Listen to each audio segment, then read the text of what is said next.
It's so neat to be a pack rat. And now you pay the price.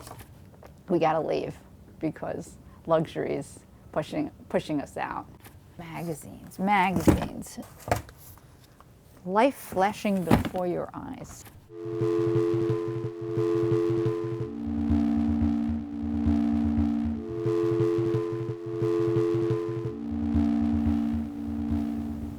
I have such a funny story. Diane von Furstenberg, we were doing a book with her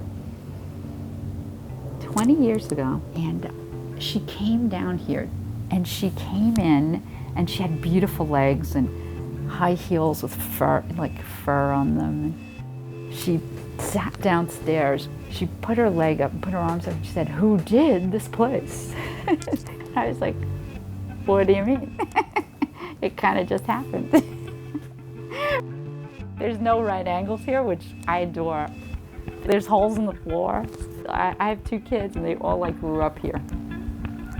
Practically had my children sitting on that chair over there.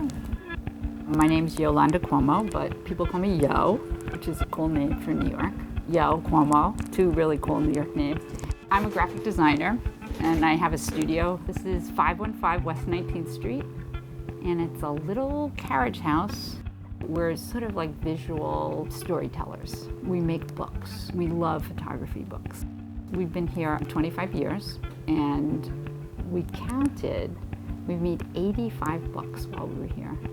12 years of aperture, a lot of exhibitions. I have so many favorite projects. It's like, how many love affairs can you have?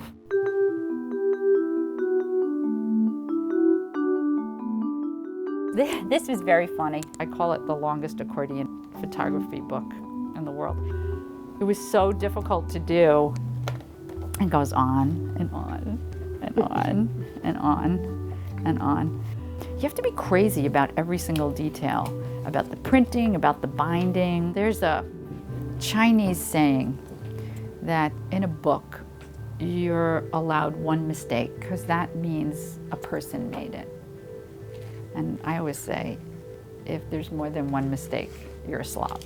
So I think there's 1 mistake in that. It's little, it's very little. I approach projects from the content, and things that I love. I can't say I have one kind of a style, because I always think that all of our books look different. And I think that's a good thing. If all your books look the same, then your ego's too big. You make up this story, and you don't really tell it and bang it over the head to people. It's like making a film, subplots and short stories and little poems. And then we do a lot of flipping. Whenever I feel blue or messed up, I'll just start binding a book. Glue binding, get out the linen, start making something, and I immediately feel better.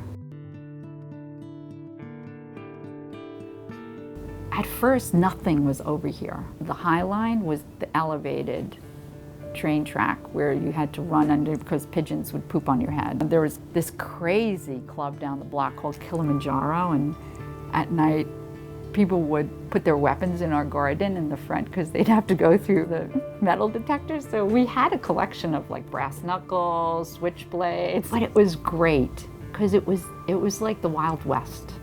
Now it's completely changed. Now it's very hipster galore. Things change, neighborhoods change, and it's time to move on. When I found out we had to leave, it was just a sadness, almost like somebody died. I mean, that sounds so weird, because geez, you see this on Barbara Walters and you think, oh God, what good actors. And then you go through all the anger, it was just because 25 years is like a long time. And you kind of forget that you don't own this place. It just becomes a part of your soul. But then, what was so amazing to me was everyone we reached out to helped us. And there's been this kind of outpouring of love, which is so amazing.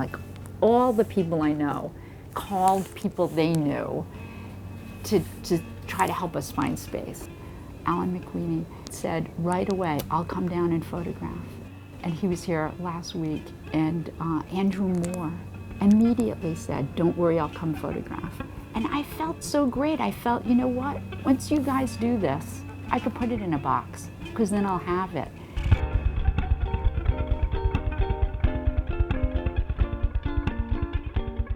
It was so great. I came in one day and she looked at me, she says, "Let's make a book. We'll make a book about this place." And I was like, great, we'll make a book.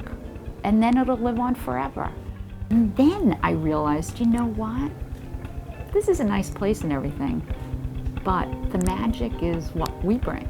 The magic is our energy. As long as we'll have a roof over our heads and we make things, I feel blessed that I can keep collaborating. And that to me is real. That to me is life.